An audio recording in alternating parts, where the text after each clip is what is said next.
Vous l'avez demandé et la voici, la voilà, la vidéo dans laquelle je vous raconte mes pires galères de bivouac. Salut les vagabonds, bienvenue dans cette vidéo, j'espère que vous allez bien. Je vous ai demandé sur Instagram de voter pour la vidéo que vous préféreriez que je vous fasse et c'est celle-ci, celle de mes 3 pires nuits de bivouac que vous avez choisies. Si vous ne me suivez pas encore sur Instagram, sachez qu'il s'y passe encore plein d'autres choses que juste sur YouTube, donc n'hésitez pas à aller le faire, je vous mets le lien de mon Insta dans la barre d'infos juste en dessous. Et donc le choix a été rude, mais vous avez voté pour que je vous raconte ces petites histoires, donc installez-vous confortablement, je vais vous raconter 3 petites histoires dans laquelle il m'est arrivé quelques petites galères, je dois dire.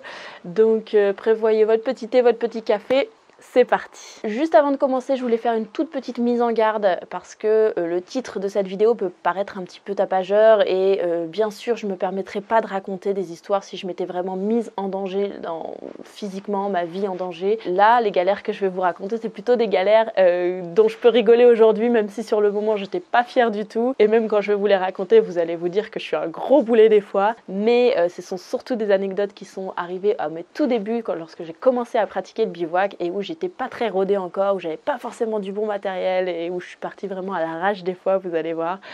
Bref, ce que je veux dire, c'est que ce sont plutôt des choses qui ont permis d'apprendre par l'expérience et qui ne sont pas dramatiques, qui ne sont pas trop graves. Et puis du coup, ça a aussi un but de vous montrer que les petites galères comme ça, avec le moral à zéro, ça arrive à tout le monde. Oui, on apprend par l'expérience et grâce à ces expériences un petit peu plus difficiles parfois qu'on arrive à aller au-delà et à continuer et à passer des meilleures nuits de bivouac au fil du temps aussi. Et puis surtout, prenez soin de vous. Prenez vos précautions lorsque vous faites de la randonnée et du bivouac. Et puis, on passe tout de suite aux petites histoires. Cette histoire, je vous préviens tout de suite, elle a tellement été difficile pour moi que, en fait, j'ai dû abandonner ma randonnée en itinérance que j'avais prévue par la suite. J'ai tenu seulement une journée et une nuit de bivouac et c'est cette nuit de bivouac là que je me prête à vous raconter. Je suis donc partie alors que j'avais très peu d'expérience de bivouac en solo et en itinérance de randonnée. J'étais chargée comme une mule, j'avais beaucoup trop de matériel sur le dos, beaucoup trop de nourriture, j'avais peur de manquer, j'avais beaucoup d'eau aussi. Et puis la particularité, c'est que je suis partie avec la chienne de ma tante, la petite chienne qui s'appelle Nina, qui est une chienne que j'adore, mais qui n'est pas forcément habituée à faire de la randonnée en itinérance, donc sur plusieurs jours avec des nuits en bivouac en pleine nature, et que je ne connaissais pas forcément plus que ça. Je la connaissais bien évidemment, mais j'avais jamais fait d'itinérance avec cette chienne-là, j'avais jamais dormi dans la nature avec cette chienne-là. Donc le projet, c'est de partir en itinérance sur 2-3 semaines dans le parc du Haut-Languedoc, dans le sud de la France, dans le but de vagabonder un petit peu à travers tous les beaux chemins de ce parc, et puis sans forcément d'itinéraire précis et sans forcément d'objectif précis à atteindre, mais j'ai des cartes avec moi. J'avais vraiment envie un peu de vivre la vie vagabonde sur les routes avec le sac sur le dos en itinérance. Et donc je vous l'ai dit, je suis partie avec la chienne de ma tante dans le but, parce que j'étais une fille toute seule, pas encore très rassurée à l'idée de faire du bivouac comme ça en pleine nature toute seule. Et donc c'était pour me rassurer. Et en fait ma tante m'a proposé de partir avec sa chienne parce que sa chienne est adorable, je la connaissais depuis très longtemps. Et puis elle avait l'habitude de faire la randonnée à la journée, mais on n'avait jamais pris le temps de pouvoir vraiment partir ensemble sur une nuit pour tester la nuit en bivouac et la randonnée en itinérance en pleine nature, ce que cette chienne n'avait pas forcément connu jusqu'ici. Donc voilà à peu près le projet. Moi j'étais vraiment partie dans l'optique Suzanne à la conquête du sauvage, toute seule dans la pleine nature pendant 2-3 semaines. Et donc j'avais un sac à dos bien trop chargé. En plus j'avais les affaires aussi pour la chienne et j'avais sa nourriture aussi à porter parce qu'elle ne portait pas. Bref, c'était un sac très chargé, un itinéraire à peu près approximatif même si j'avais des cartes sur moi. Et puis un chien en plus à gérer. Et ça, je m'en étais pas rendu compte en partant. Je m'étais dit que le chien était un plus, était vraiment là pour m'aider et pour réussir à bien dormir et à être à l'aise, à être rassurée lors de ma randonnée. Je pars donc cette première journée. Je ne sais même plus les noms des villages, donc je ne saurais pas vous dire exactement. J'étais très peu connaisseuse en cartes, à lire les cartes, à comprendre encore le balisage. Je pense que je connaissais déjà un petit peu, mais j'avais un petit peu du mal quand même. Et puis je voulais pas prendre forcément que des sentiers balisés. Donc je me suis très rapidement perdue, faut le dire, je me suis perdue. Je savais plus en fait où j'étais sur quel sentier j'étais sur ma carte. J'étais vraiment dans un espèce de flou incertain dès la première journée en fin d'après-midi. Et donc ce soir-là, je me dis, je suis déjà un petit peu déstabilisée, hein, je dois dire. La chienne me suivait, ça, il n'y avait pas de souci à ce niveau-là. Et puis, elle adorait, elle a adoré courir comme ça dans la nature et tout. Elle me suivait, mais elle courait dans tous les sens, elle écoutait tous les bruits, elle était vraiment à l'affût de tout. Et puis, elle allait gratter partout dans la terre et tout ça. Enfin bon, elle était toute contente, elle, la chienne. Et elle n'avait aucune idée qu'on était perdus, surtout par rapport à moi, qui commençait à déjà avoir un petit coup en mode « première journée, je me perds déjà, c'est peut-être un petit peu chaud quand même ». Et donc fin d'après-midi, je commence à me dire « bon, on va essayer déjà de trouver un premier spot pour dormir en bivouac toute seule dans la nature », ce qui quand même, j'avais beaucoup d'appréhension à ce moment-là, parce que je l'avais vraiment fait encore quelques rares fois avant ça de vraiment bivouaquer toute seule. Donc ce soir-là, j'essaye de me trouver un petit spot. Je trouve un endroit dans un champ. Le champ était ouvert, puis c'était de l'herbe, donc je me suis permis de m'installer comme ça. Avec la chienne, je mange tranquillement, une petite soupe, machin, voilà. Le soleil commence à se coucher doucement, et puis je m'installe dans la tente. Il commence à faire déjà bien froid. On est quand même dans le parc du Haut-Languedoc en France, donc dans les montagnes. Pas forcément très hautes, mais quand même les montagnes, à une certaine altitude. On est début mai, et il fait quand même très froid. Et ça, je ne l'avais pas vraiment prévu. J'avais voulu alléger au maximum mon sac à dos. Bon, évidemment, je ne l'avais pas vraiment réussi, mais parce que j'avais pris trop de choses. Mais en voulant alléger mon sac à dos, j'ai aussi pris un sac de couchage avec une température limite de 15 degrés. Je n'ai pas les températures exactes qu'il a fait cette nuit-là, mais je pense qu'il a fait entre 0 et 5 degrés. Et du coup, forcément, avec un sac de couchage, température de confort 15 degrés, on a froid. On a très très froid. Et puis, j'avais une petite tente, ma fameuse petite tente que j'ai toujours actuellement. Si vous voulez voir laquelle, je vous laisse aller voir les vidéos qui s'affichent là sur mon matériel. Et voilà, j'avais vraiment pas du matériel très adapté, qui m'isolait bien du sol et qui me permettait d'avoir chaud surtout. Dans la nuit, j'ai mis tout ce que j'avais dans mon sac. J'ai mis tous les vêtements que je pouvais trouver dans mon sac, je pense. J'avais froid, je grelottais, je vous assure, mon corps grelottait pour essayer de se réchauffer. Et puis surtout, moi, je m'inquiétais beaucoup parce que c'est là que je me suis rendu compte que j'avais quand même un chien à m'occuper. Et c'est pas rien d'avoir la responsabilité d'un chien. Qui plus est, n'était pas mon chien à moi, c'était le chien de ma tante. Donc, c'est encore plus compliqué parce que c'est une responsabilité, voilà, de se dire s'il arrive quelque chose au chien qui n'est pas à moi, qu'est-ce que je fais, quoi? Et la chienne à côté de moi n'était pas du tout habituée en fait à dormir dehors, donc déjà pour la faire venir dans la tente, elle n'a pas du tout compris ce qui se passait. Et puis dès qu'il y avait un bruit extérieur, elle se levait, puis elle était à l'affût en fait, en mode qu'est-ce qui se passe et tout ça, parce qu'elle était habituée tout le temps à vivre en maison. Et donc elle n'a pas dormi de la nuit, sûrement aussi peu que moi en tout cas. Et puis elle avait aussi froid parce que je la sentais aussi qui grelottait avec moi, et on a essayé de se coller l'une à l'autre, se couvrir le plus possible, mais malgré tout, je pense qu'on a passé une très très mauvaise nuit, l'une comme l'autre. Le lendemain matin, déjà quand tu es heureux que le jour se lève et que tu as survécu à cette nuit. Et donc le lendemain matin, je remballe quand même mes affaires, dans l'optique de continuer la rando quand même, malgré tout. C'est drôle comme quoi j'ai pas voulu abandonner tout de suite. Je marche quand même un petit peu la journée, mais je vous la fais courte parce que voilà. J'arrive en fait dans un petit village, une petite ville, je ne sais plus le nom de la ville ou village, et je veux aller au camping le soir en fait. Et là, la dame du camping me dit « mais madame, vous vous rendez compte des températures? Nous, le camping, il n'est pas ouvert et moi, je vous laisse pas en fait dormir dehors. Non, je vous laisse pas dormir dehors. » Et donc c'est là que j'ai réalisé que quand même en fait j'avais pas du tout le matériel adapté, c'était pas du tout adéquat pour faire du camping à ce moment-là. Et en fait je suis en train de me demander si c'était même pas le mois d'avril encore en fait. Peut-être, je sais plus. Mes souvenirs sont plus assez bons, ça remonte à un petit peu trop longtemps. Quoi qu'il en soit, c'est là que j'ai réalisé, la dame m'a fait vraiment réaliser que, en fait, c'était pas du tout une bonne idée de partir comme ça. C'est comme ça que j'ai décidé d'arrêter cette randonnée-là. Voilà pour la première petite histoire. On passe à la deuxième petite histoire. Alors, cette fois-ci, c'est un peu plus tard, j'ai un petit peu plus d'expérience de bivouac et puis j'étais pas partie seule. Heureusement d'ailleurs, parce que là, je sais pas comment j'aurais pu m'en sortir. Je suis donc au Canada, en Colombie-Britannique, sur l'île de Vancouver pour être plus précise, et donc j'avais décidé de passer l'été à Tofino, dans une petite ville sur le bord de l'océan Pacifique. Tout se passe superbement bien. Et puis, nous décidons à deux d'aller se passer un petit week-end sur une île déserte à côté de Tofino.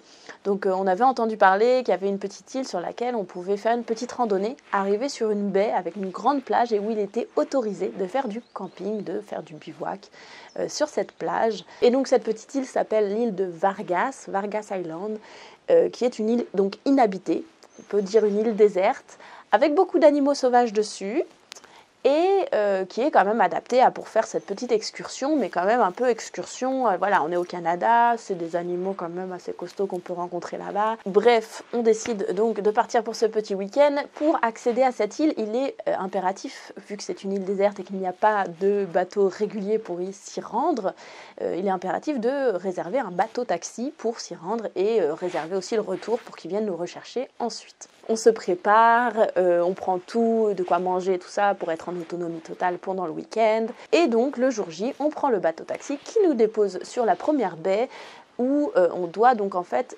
traverser toute l'île à pied à travers un petit sentier plus ou moins balisé, plus ou moins entretenu. Un sentier à travers vraiment la nature sauvage pour le coup, c'est pas quelque chose, voilà, c'est pas du tout un sentier comme on peut en avoir l'habitude de randonner en France, un sentier de grande randonnée ou quoi que ce soit, pas du tout. C'est un petit sentier à travers, voilà, la forêt vierge à moitié, on se croyait. Enfin, moi, c'est l'impression que ça me donnait. Et il faut donc traverser cette forêt pour arriver de l'autre côté de l'île sur une grande baie et ensuite on pouvait passer la nuit sur cette plage. Et donc nous commençons notre périple, tout va bien, on avance à travers cette végétation dense et en fait ce qui est arrivé, c'est vraiment très bête. La galère qui m'est arrivée, elle est vraiment tellement bête, mais ça m'a fait que j'ai pas du tout pu profiter de tout le reste du week-end, de toute cette belle aventure de bivouac et de randonnée qu'on s'était prévue. Parce qu'en fait, je fais durer le suspense, mais vous allez vous rendre compte à quel point c'est tellement petit. J'ai pris une branche en plein dans la tronche. Et surtout, je ne l'ai pas vu venir, si bien que j'ai pas fermé les yeux quand cette branche m'est arrivée dans la tronche. Et du coup, j'avais les yeux ouverts et du coup, je me la suis prise en plein dans mon œil.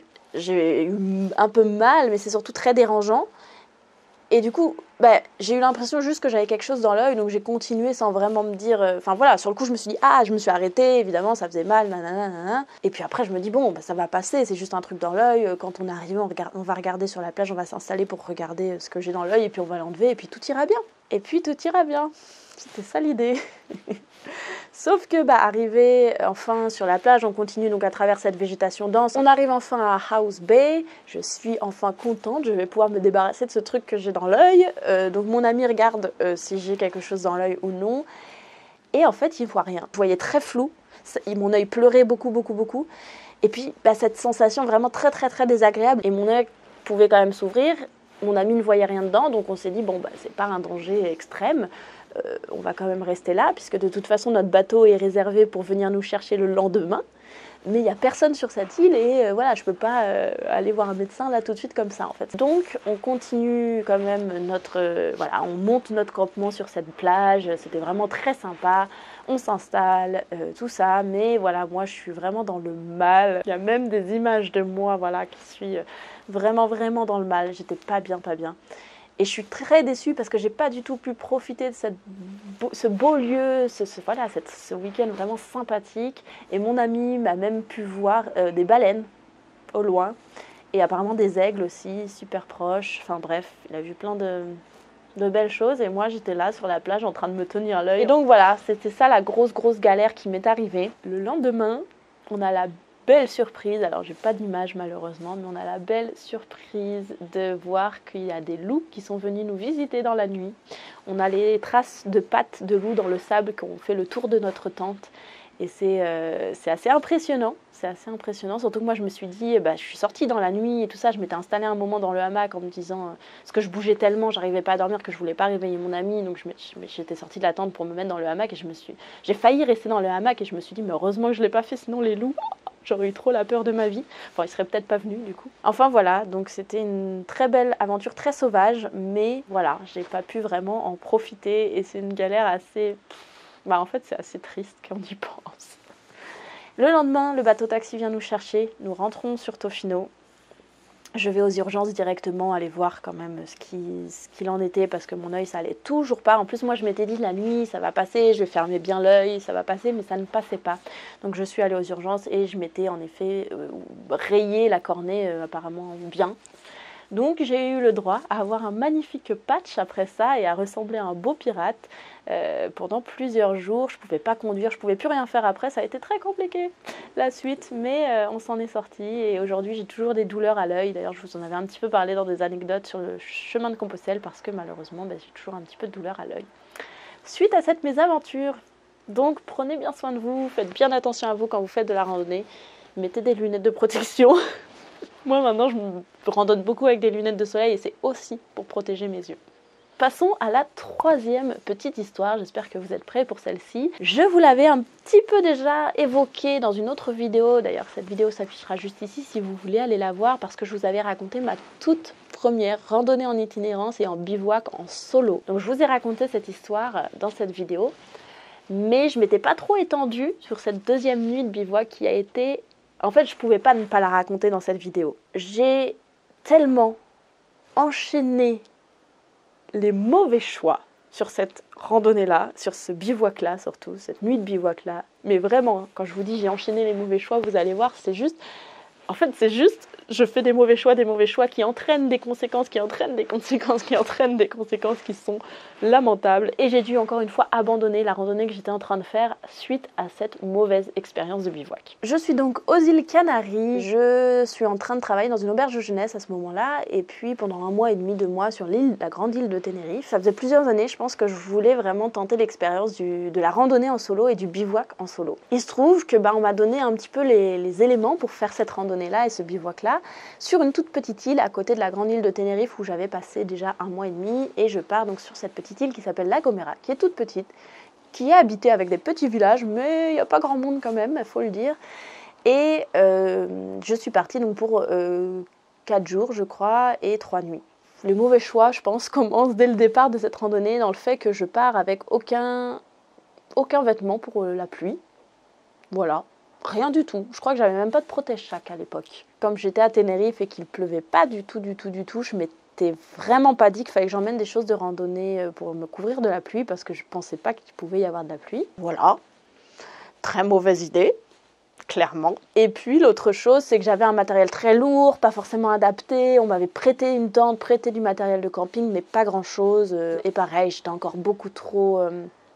En fait, j'avais prévu beaucoup trop de kilomètres dans la journée, beaucoup trop de dénivelé par rapport au poids que j'avais dans mon sac et à mon aptitude physique qui n'était pas forcément très développée. Et donc, je passe une première nuit de bivouac, une deuxième nuit. Ça va à peu près, mais j'ai quand même accumulé de la fatigue parce que je dors mal, parce que j'ai peur, parce que voilà. Mais j'avais quand même trouvé des endroits de bivouac, j'avais quand même réussi à dormir plus ou moins et j'avais quand même réussi à avancer dans mes étapes. Et j'en arrive à la troisième nuit, cette troisième journée en fait, où je marche et où c'est la fin d'après-midi et où je sais pas, j'ai une carte mais je sais pas trop où je vais dormir. Sur la carte je vois pas trop d'endroits et je suis vraiment à la recherche d'un endroit pour m'installer le soir. En fait j'ai très peur voilà, qu'on vienne m'embêter dans la nuit et donc je voulais vraiment un coin isolé, à l'abri des regards. Ça c'est vraiment le point sur lequel je voulais pas déroger parce que je voulais pas être proche d'un village, je voulais pas être dans un village encore moins, j'avais vraiment peur de l'humain on va dire. Donc je vois qu'il y a beaucoup de villages sur mon chemin alors qu'il est déjà, le soleil est déjà quand même en train de débuter à se coucher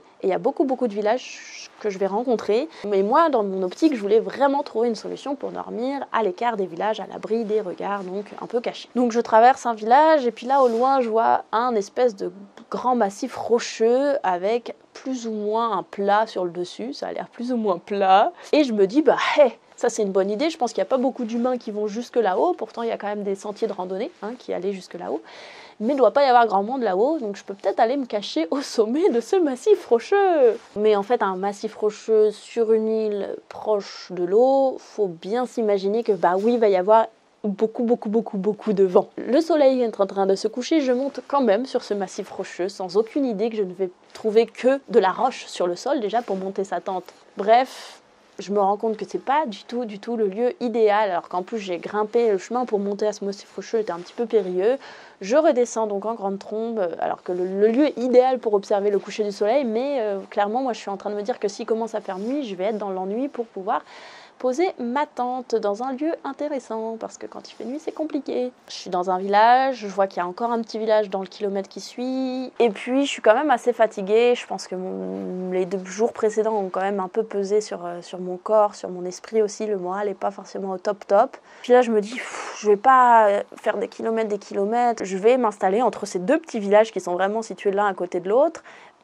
Et clairement il n'y avait pas grand chose pour s'installer entre ces 2 villages, parce que c'était juste un ravin, une route qui passait en fait, et dans le ravin en dessous de la route, entre les 2 villages, je me suis dit que j'allais me poser là. Comme je suis en train de me poser dans un ravin entre 2 villages et avec une route qui passe et où les voitures peuvent me voir, je me dis je vais vraiment me cacher et je vais pas monter ma tente. Je vais me mettre sous un buisson parce que c'était la seule manière de ne pas être vue depuis la route. Et donc je m'installe là, je ne monte pas ma tente. Je pense qu'il fait déjà nuit quand je commence à m'installer et que je me dis que je vais même pas manger.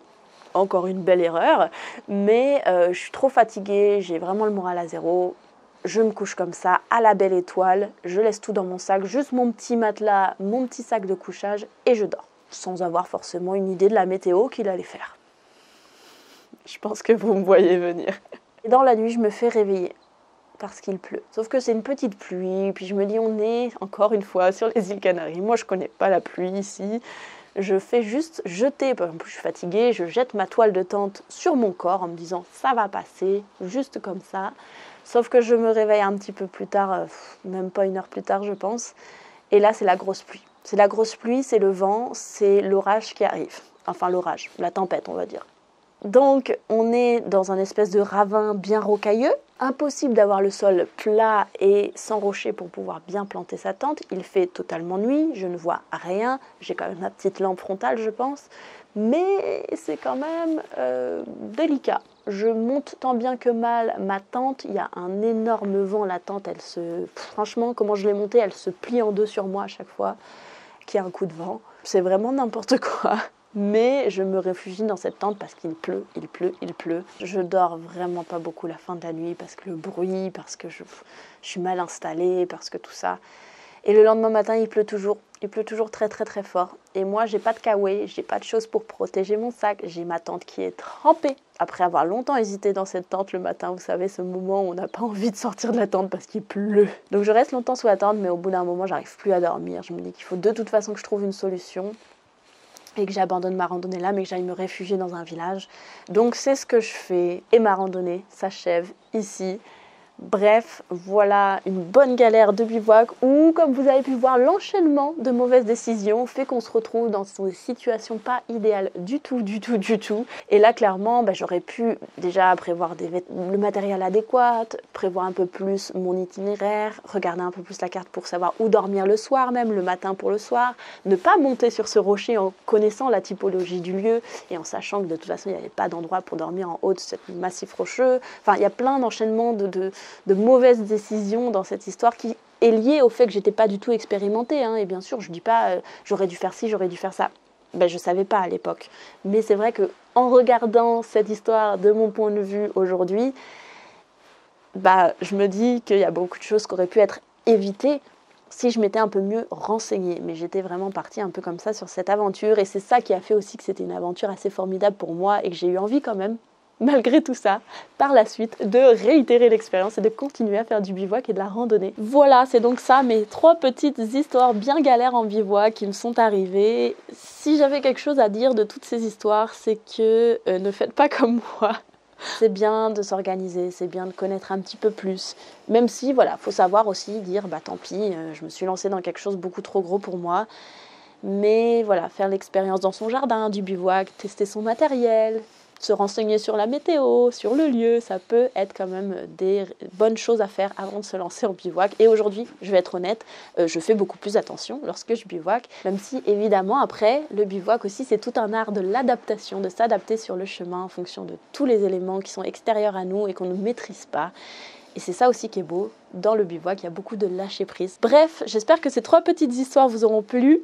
Voilà, n'hésitez pas à me dire dans les commentaires quelles sont vos pires galères rencontrées en bivouac, parce que j'imagine que vous aussi, vous en avez pas mal à raconter, donc vous pouvez me dire tout ça dans les commentaires en dessous, je serai contente de vous lire et de savoir que je suis pas la seule à avoir rencontré des mauvaises histoires de bivouac.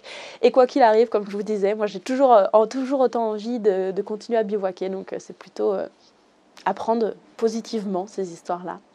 J'espère que cette petite vidéo vous aura plu. Si c'est le cas, n'hésitez pas à mettre un petit pouce en l'air sur cette vidéo parce que ça m'encourage toujours un petit peu plus. Et si ça n'est pas encore fait, je vous invite à vous abonner à cette chaîne. C'est sur le bouton rouge juste en dessous. Ça vous permettra de recevoir des notifications à chaque fois que je publie une nouvelle vidéo. Et en attendant que je publie une nouvelle vidéo, je vous fais plein de gros bisous. Prenez soin de vous et à une prochaine. Salut!